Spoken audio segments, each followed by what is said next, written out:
sont plusieurs cartons et sacs de riz, du sel, de pâtes alimentaires, du sucre, du lait et des bidons d'huile, ainsi que du savon. Un don du président de la République Alassane Ouattara à la communauté catholique chrétienne de l'archidiocèse de Gagnoa.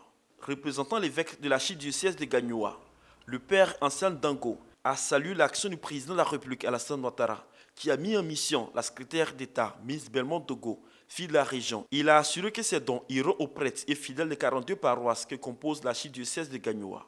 Cela montre aussi la proximité du gouvernement auprès de sa population. Soyez rassurés de nos prières pour qu'il y ait la paix dans notre pays, la cohésion sociale.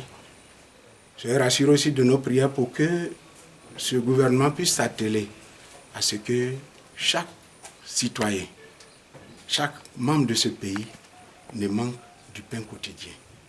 Représentant la secrétaire d'État, Miss Belmondo Dogo, le préfet de la région du Go, Lassina Fofana, a indiqué que cette action sociale s'étend à toutes les régions de Côte d'Ivoire et marque l'engagement du président de la République, Alassane Ouattara, aux côtés des chrétiens catholiques, en cette période de partage et de prière. Demander aux guides religieux de prier pour le pays, de continuer de faire en sorte que dans les paroisses, dans les églises, il y ait un appel à la cohésion, un appel à l'entente. Donc c'est l'objet de notre présence pour indiquer que le gouvernement est à côté des chrétiens en ces moments de prière, en ces moments de partage. Ce don réceptionné va servir aux structures caritatives et aux personnes démunies en cette période de fête de Pâques.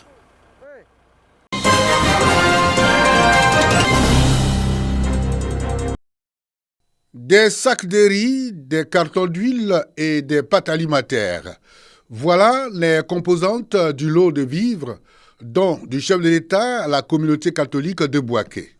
Le ministre Jean-Claude Kouassi, cadre de la région de Bouaké, en compagnie du secrétaire d'État en charge de l'enseignement technique et de la formation professionnelle, a remis ce don qui marque la solidarité du président de la République, Alassane Ouattara, aux chrétiens catholiques en cette période de carême. Nous pensons que ce temps est le temps rêvé pour lever les yeux sur ceux qui n'ont pas d'abri, lever les yeux sur ceux qui n'ont pas de travail, lever les yeux sur ceux qui n'ont pas de soutien, pour leur dire que la Côte d'Ivoire solidaire du président Ouattara ne les oublie pas. Que ce moment de piété qui verra bientôt la résurrection du Christ nous permette de nous réconcilier avec Dieu et de travailler pour une Côte d'Ivoire plus solidaire, pour une Côte d'Ivoire unie.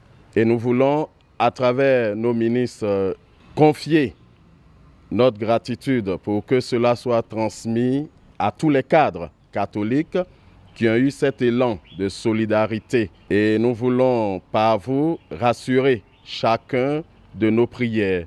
Rappelons que le jeûne chrétien tire à sa fin avec ce dernier moment de prière et de méditation appelé chez les catholiques la Semaine Sainte.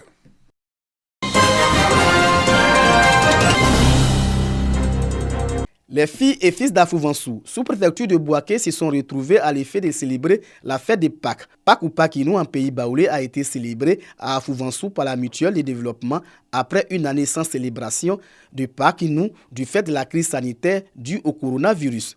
Cette fête de retrouvailles a été mise à profit pour discuter des projets de développement local.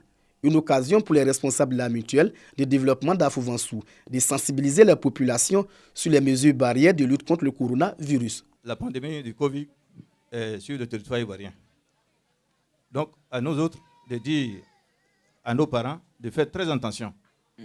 On achète aussi des cache-nez, des gels pour nos parents parce qu'on ne peut pas être de l'autre côté et ne pas penser à nos parents. Pakinou, occasion de retrouvailles, c'est aussi un espace de convivialité et de prise de décision pour impulser le développement local.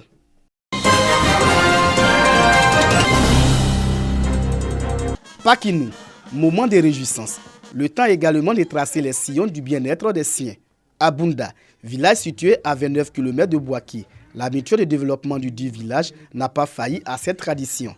Elle a offert un logement à la sage-femme et doter le village d'une pompe hydraulique améliorée. Je suis logée chez un tuteur. Parcourir une distance et puis venir travailler, c'était vraiment compliqué. Ça va faciliter beaucoup de choses au niveau du travail. Ça va beaucoup améliorer certaines conditions de vie. Pour le président de la mutuelle, seule la cohésion entre les filles et les fils du village a permis la réalisation de ces infrastructures. C'est l'idée d'abréger la souffrance de nos parents. Les parents partaient à 10 km d'ici pour aller chercher de l'eau. Il fallait qu'on fasse des efforts. Et nous avons lancé un appel. L'appel a été entendu. Chacun a contribué à sa manière, selon sa faculté. Et nous avons pu réaliser l'ouvrage.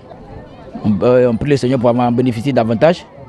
Le parrain de la cérémonie est le président de l'université de Kourougou. Il a procédé à l'inauguration des différents ouvrages et invité les cadres à accompagner l'État dans le processus du développement. Si en Côte d'Ivoire, nous essayons de faire notre devise, tout irait pour le mieux. C'est-à-dire dans l'union, et que nous acceptons de travailler avec la discipline, forcément, on irait de l'avant. Et les cadres de Bunda viennent de nous montrer ça, que cette triptyque-là est importante à prendre pour que la Côte d'Ivoire puisse aller de mieux en mieux. Donc c'est ce que nous retenons. L'autorité administrative a encouragé ce genre d'initiative essentielle au bien-être des populations. La journée du développement à Bunda a pris fin par la remise du trophée de la fraternité de Nana Akabrou II au village de Pindi-Kourou.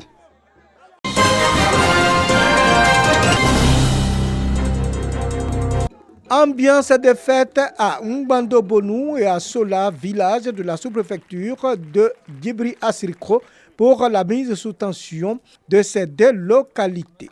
Cérémonie présidée par le directeur de cabinet de la primature, Aoutou Kofi Emmanuel, cadre de la région. À Ngbando-Bonou, Emmanuel Kofi a procédé à l'inauguration d'une école primaire de 6 classes et une maternelle, dont du défunt Premier ministre Amadou Gon Coulibaly. Ensuite, cap mis sur Sola pour la mise sous tension du village afin de l'accession de Sola à la lumière. Les populations visiblement heureuses ont tout de même formulé quelques doléances. C'est un arrêt sur image pour voir le sens concret que le président de la République donne au développement solidaire. C'est ça son engagement pour ce mandat de 2021-2025, de faire en sorte que le bien-être aille vers nos populations. Et quoi dire de plus en termes de bien-être que d'apporter l'école, que d'apporter l'électrification et demain d'apporter l'eau potable et d'autres commodités.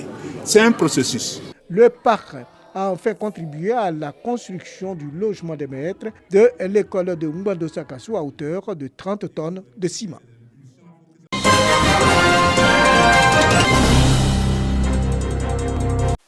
Désormais, se déplacer ou s'orienter de la ville de Grand Bassam se fera en toute aisance. Plus que 3 mois pour que ce projet soit visible sur le terrain. La mairie de Grand Bassam lance le projet d'adressage des rues avec le concours du Bénet. Un projet qui répond à des caractéristiques importantes dans le développement des villes. On a mis 56 parcelles qu'on doit numéroter. C'est des parcelles qui sont pour la plupart construites et d'autres qui sont en phase de construction. Et des parcelles qui ne sont pas encore bâties, mais qui sont dans le périmètre de notre étude. Parce que c'est les entrées de construction que nous allons numéroter, donc les entrées de construction, et savoir quel type d'activités sont menées dans ces concessions. Patrimoine immatériel de l'UNESCO et première capitale ivoirienne, Grand Bassam veut renforcer son allure de ville moderne et modèle du développement durable. Le maire de cette cité a signifié que ce projet d'adressage des rues viendra résoudre des problématiques à divers niveaux. L'adressage des rues d'une ville, faut-il le rappeler, vise à permettre à chaque citoyen de posséder une adresse géographique. Mais ce projet comporte en outre de nombreux avantages pour notre cité et pour ses habitants. Au plan de la sécurité, le plan d'adressage nous permettra d'avoir une intervention plus prompte et plus efficace des forces de l'ordre et des services de secours. Pour les opérateurs du secteur touristique, ce projet permettra également de renforcer l'attractivité touristique et l'accessibilité pour les hôtels, les restaurants, les boutiques de souvenirs, etc. Pour les services fiscaux, bien évidemment, en localisant mieux les contribuables, cela permettra d'améliorer le taux de recouvrement des recettes fiscales et d'accroître donc, d'élargir l'assiette fiscale. La secrétaire générale de la préfecture de Grand Bassam s'est réjouie de cette initiative qui contribue également au développement des villes. La représentante du préfet a exhorté la population à accompagner ce projet qui va davantage améliorer leur cadre de vie et surtout renforcer le vivre ensemble.